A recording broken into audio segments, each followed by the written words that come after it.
I have decided to study the five-factor theory. The theory shows that there are five basic dimensions of personality: extravision, openness, conscientiousness, agreeableness, and neuroticism. These are found to be the underlying traits that make someone's personality. The way that they find where someone fits within these personalities is a self-reported questionnaires. I took a test online that was a series of rating questions using likely scales and how much I agree with a statement. This theory is used by human resources to help place employees. It helps tell how people will react to situations and can even help someone choose an occupation. Based on people's personalities, you are able to help decide who will get along with who and which personalities work well together and which ones don't work as well.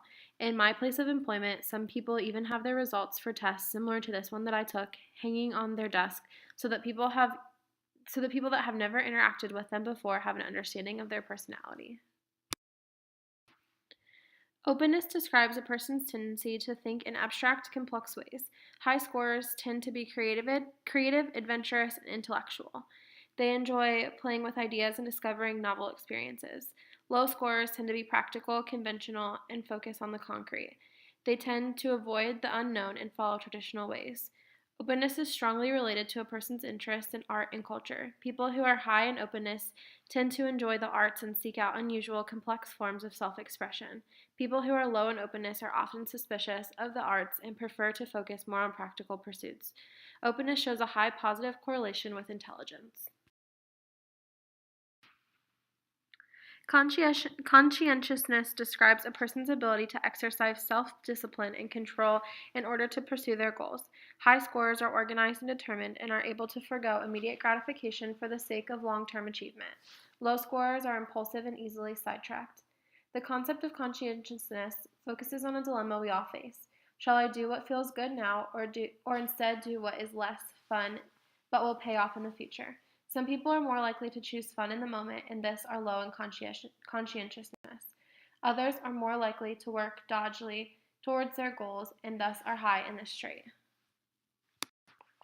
Extroversion describes a person's inclination to seek stimulation from the outside world, especially in the form of attention from other people.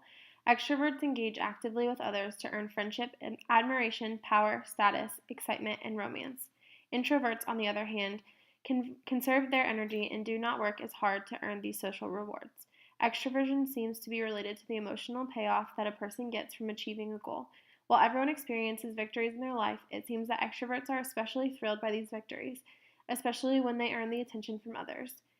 Getting a promotion, finding a new romance, or winning an award are all likely to bring an extrovert great joy. In contrast, introverts do not experience as much of this high from social achievements. They tend to be more content with simple, quiet lives and rarely seek attention from others. Agreeableness describes a person's tendency to put others' needs ahead of their own and to cooperate rather than compete with others. People who are high in agreeableness experience a great deal of empathy and tend to get pleasure out of serving and taking care of others. They are usually trusting and forgiving. People who are low in agreeableness tend to experience less empathy and put their own concerns ahead of others. Low scorers are often described as hostile, competitive. They tend to have more conflictual relationships and often fall out with people. Neuroticism describes a person's tendency to experience negative emotions, including fear, sadness, anxiety, guilt, and shame. While everyone experiences these emotions from time to time, some people are more prone to them than others. This trait can be thought of as an alarm system. People experience negative emotions as a sign of something that is wrong in the world. You may be in danger, so you feel fear, or you may have done something morally wrong, so you feel guilty. However, not everyone has the same reaction to a given situation. High neuroticism scorers are more likely to react to a situation with fear, anger, sadness, and the like. Low neuroticism scorers are more likely to brush off their misfortune and move on. I took a personality trait test on Truity. Here's what it says about me. You have a highly creative and imaginative way of thinking, and you often see connections that others do not. You are uninterested in the dull facts of a situation, preferring instead to interpret its meaning and implications. You have unusual ideas and sometimes perceive things that other people are not aware of. You are easily absorbed by fantasy and enjoy envisioning alternate realities as well as possibilities for future. You tend to spend a lot of time thinking about the needs and experiences of others. As a highly empathetic person, You feel others' emotions almost as strongly as you feel your own, and as such, experience of others occupy an important place in your mind. Your thoughts often revolve around how you might be more helpful to others or how you can better understand what they are going through. You are preoccupied with goal setting and achievement, and most of your thoughts revolve around planning and completing tasks. You are a structured, orderly thinker and rarely waste time on unproductive daydreaming. You are a highly sympathetic and altruistic person who values kindness and compassion above all else. You feel it is crucial to care for others and work to make the world a better place. You rarely do anything that does not have a payoff in kindness or caring. You are unconcerned with selfish goals and instead preoccupy yourself with the needs of others. You have a genuine love of ideas and value originality, creativity, and imagination. It is important to you to have a consistent opportunity to learn new things and improve your mind. You value intellectual challenge, depth in thought, and insight. Because of your interest in enlightenment and novel ideas, you place great value on artistic and cultural endeavors. You believe that this improvement of the mind is an important and worthy goal. And I would say that this is pretty accurate for how I feel. My life lately has revolved around mission work and how I can serve others. And I've been realizing lately that I don't give a whole lot of time to enjoy myself.